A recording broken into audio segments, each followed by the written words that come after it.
और दोस्तों, मैं राज अम्बानी ग्रुप की ओर से पुनः एक बार आपके लिए सबसे महत्वपूर्ण प्रश्नों को लेकर के आया हूं, जो कई एक एग्जाम्स में पूछे जाते हैं।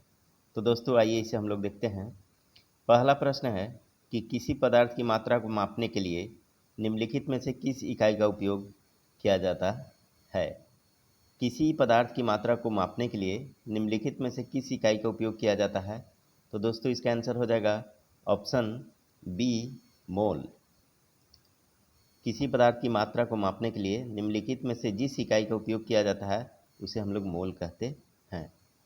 तो इसके बाद के प्रश्नों को देखते हैं कि निम्नलिखित में से कौन सा डीआरडीओ द्वारा विकसित एक मल्टी बैरल रॉकेट सिस्टम है। डीआरडीओ द्वारा विकसित मल्टी बैरल रॉकेट सिस्टम है। तो इसका आंसर हो जाएगा दोस्तों ऑप्शन सी, पिनाका। इसके बाद के क्वेश्चन को देखते हैं कि उबंटू क्या है। उबंटू क्या है। तो दोस्तों, इसका आंसर हो जाएगा option D, operating system. Ubuntu जो है एक ऑपरेटिंग सिस्टम है। पुनः हम लोग देखते हैं कि कंप्यूटर और इंटरनेट के डोमेन में यू आर एल का पूर्ण रूप क्या है। तो इसका दोस्तों आंसर हो जाएगा option c, U R L का फुल फॉर्म जो होता है यूनिफॉर्म रिसोर्स लोकेटर होता है। नेक्स्ट क्वेश्चन हम लोग देखते हैं कि निम्नलिखित में से कौन सहजीवी संबंध को दर्शाता है। निम्नलिखित में से कौन सहजीवी संबंध को दर्शाता है। तो इसका आंसर हो जाएगा दोस्तों ऑप्शन ए, काई। काई जो है सहजीवी संबंध को दर्शाता है। पुनः देखते हैं कि निम्नलिखित में से कौन सा रोग विषाणु से होता है। तो दोस्तों, इसका आंसर हो जाएगा option D, chicken pox. Chicken pox जो है विषाणु, जिसे वायरस भी हम लोग कहते हैं, उससे होता है।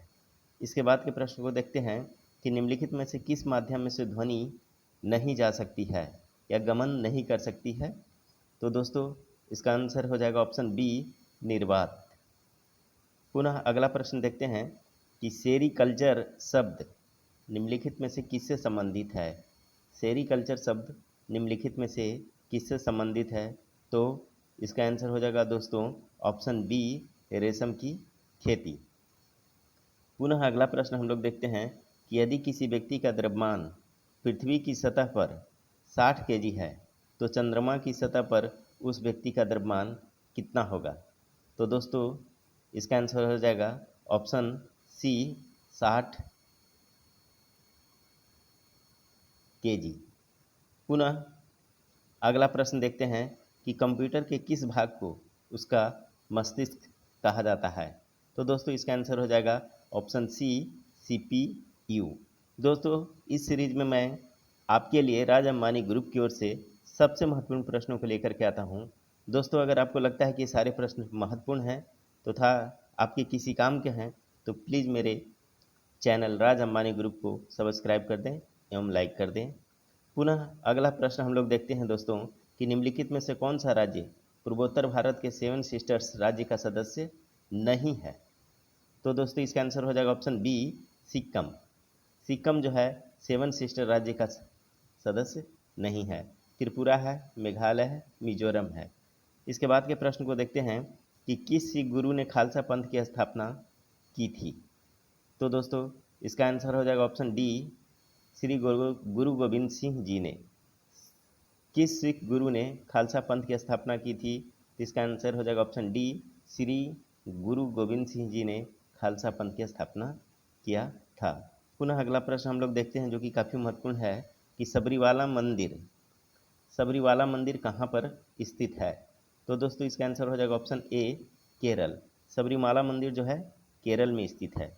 दोस्तों, इसके अंतर्गत काफ़ी महत्वपूर्ण प्रश्न हैं, इन्हें आपको बार बार देखना चाहिए। पुनः हम लोग देखते हैं कि निम्नलिखित में से कौन सा स्मारक दिल्ली में स्थित नहीं है। इनमें से कौन सा स्मारक जो है दिल्ली में स्थित नहीं है। तो दोस्तों, इसका आंसर हो जाएगा ऑप्शन बी, बुलंद दरवाज़ा। पुनः हम लोग देखते हैं कि महात्मा गांधी ने साबरमती से लेकर दांडी तक प्रसिद्ध नमक मार्च शुरू किया था। दांडी गुजरात के किस जिले में है। तो दोस्तों, इसका आंसर हो जाएगा ऑप्शन बी, नवसारी। पुनः देखते हैं कि स्वराज मेरा जन्मसिद्ध अधिकार है। और मैं इसे लेकर के रहूँगा, यह किसने कहा था? तो दोस्तों इसका आंसर हो जाएगा ऑप्शन सी, बाल गंगाधर तिलक ने कहा था कि स्वराज मेरा जन्मसिद्ध अधिकार है और मैं इसे लेकर रहूँगा, ऑप्शन सी। पुनः अगला प्रश्न देखते हैं कि 1 अप्रैल 2019 को से किन दो बैंकों को बैंक ऑफ बड़ौदा में विलय किया गया था? तो इसका आंसर हो जाएगा ऑप्शन सी, विजया बैंक और देना बैंक को दोनों का विलय जो है 1 अप्रैल 2019 को हुआ था। पुनः अगला प्रश्न देखते हैं कि भारत में केंद्रीय आलू अनुसंधान संस्थान CPRI कहाँ है? भारत में केंद्रीय आलू अनुसंधान संस्थान कहाँ स्थित है? तो दोस्तों इसका आंसर हो जाएगा ऑप्शन ए, शिमला। शिमला में स्थित है।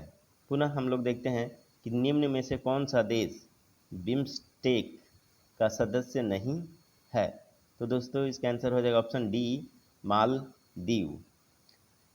नेक्स्ट अगला प्रश्न देखते हैं कि प्रार्थना समाज के संस्थापक कौन थे? प्रार्थना समाज के संस्थापक कौन थे?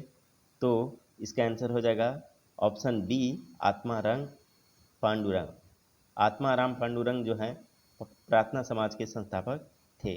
पुनः देखते हैं कि इनमें से दक्षिण अमेरिका के कौन से दो देश स्थल रूढ़ हैं, स्थल से घिरे हुए हैं? तो दोस्तों इसका आंसर हो जाएगा ऑप्शन ए, पराग्वे और बोलीविया। पुनः अगला प्रश्न देखते हैं कि किस भारतीय राज्य की मुख्य भूमि की तट रेखा सबसे लंबी है? तो दोस्तों इसका आंसर हो जाएगा ऑप्शन डी, गुजरात।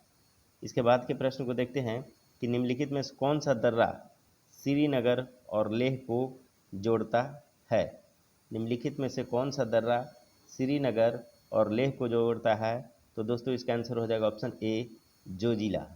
पुनः हम लोग देखते हैं कि महारत्न केंद्रीय सार्वजनिक क्षेत्र उपक्रमों की सूची में निम्नलिखित में से कौन सी कंपनी शामिल है? तो दोस्तों इसका आंसर हो जाएगा ऑप्शन डी, कोल इंडिया कंपनी। पुनः हम लोग देखते हैं कि भारत के किन दो शहरों के बीच पहली semi high speed train Vande Bharat express चलाई गई थी? काफ़ी महत्वपूर्ण है। तो दोस्तों इसका आंसर हो जाएगा ऑप्शन डी, नई दिल्ली और वाराणसी के बीच पहली semi high speed train Vande Bharat express चलाई गई थी। इसके बाद के प्रश्न को देखते हैं कि चित्रकला की पटचित्र शैली निम्नलिखित में से किस राज्य की सबसे पुरानी और लोकप्रिय कला है? तो दोस्तों इसका आंसर हो जाएगा ऑप्शन ए, ओडिशा। पुनः हम लोग देखते हैं कि निम्नलिखित में से कौन भारत के सबसे युवा राष्ट्रपति थे? निम्नलिखित में से कौन भारत के सबसे युवा राष्ट्रपति थे? तो इसका आंसर हो जाएगा ऑप्शन ए, श्री नीलम संजीव रेड्डी। दोस्तों इस ग्रुप में काफ़ी महत्वपूर्ण प्रश्न हैं। पुनः इसके बाद के प्रश्न को देखते हैं कि इंटरनेशनल कोर्ट ऑफ जस्टिस का हेड क्वार्टर कहाँ पर स्थित है? तो इसका आंसर हो जाएगा ऑप्शन डी, हेग। इसके बाद के प्रश्न देखते हैं कि गोबी मरुस्थल निम्नलिखित में से किस महाद्वीप में स्थित है? तो इसका आंसर हो जाएगा ऑप्शन डी, एशिया। इसके बाद के प्रश्न है कि राजतरंगिणी के लेखक कौन हैं? तो दोस्तों इसका आंसर हो जाएगा ऑप्शन डी, कल्हन। इसके बाद के प्रश्न को देखते हैं कि पानीपत का दूसरा युद्ध अकबर और हेमू के बीच किस वर्ष लड़ा गया था? काफ़ी महत्वपूर्ण प्रश्न है। तो दोस्तों इसका आंसर हो जाएगा ऑप्शन डी, 1556। अगला प्रश्न हम लोग देखते हैं, निम्नलिखित में से कौन सा देश संयुक्त राष्ट्र सुरक्षा परिषद का अस्थायी सदस्य नहीं है? तो इसका आंसर हो जाएगा ऑप्शन डी, जापान। इसके बाद के प्रश्न देखते हैं जो कि काफ़ी महत्वपूर्ण है और मैं इस सीरीज के अंतर्गत आपके लिए सबसे महत्वपूर्ण प्रश्नों को ही लेकर के आता हूँ। फालतू प्रश्न से मुझे कोई मतलब नहीं होता है, ताकि आपका समय बर्बाद ना हो। आपके कम समय में और एक अच्छे चैनल राज अंबानी ग्रुप की ओर से अच्छे प्रश्नों को लाया जाता है, ताकि कम समय में आपकी तैयारी जो है सबसे मजबूत और परफेक्ट हो। तो अगला क्वेश्चन देखते हैं कि लोकसभा के सदस्यों की अधिकतम संख्या कितनी होती है? तो दोस्तों इसका आंसर हो जाएगा ऑप्शन सी, 552 जो है अधिकतम संख्या होती है। दोस्तों आशा है कि मेरे द्वारा लाए गए सारे प्रश्न आपको काफ़ी पसंद आए होंगे। अगर पसंद आए हों तो प्लीज़ मेरे चैनल राज अंबानी ग्रुप को एक बार लाइक कर दें एवं सब्सक्राइब कर दें। धन्यवाद दोस्तों। जय हिंद दोस्तों।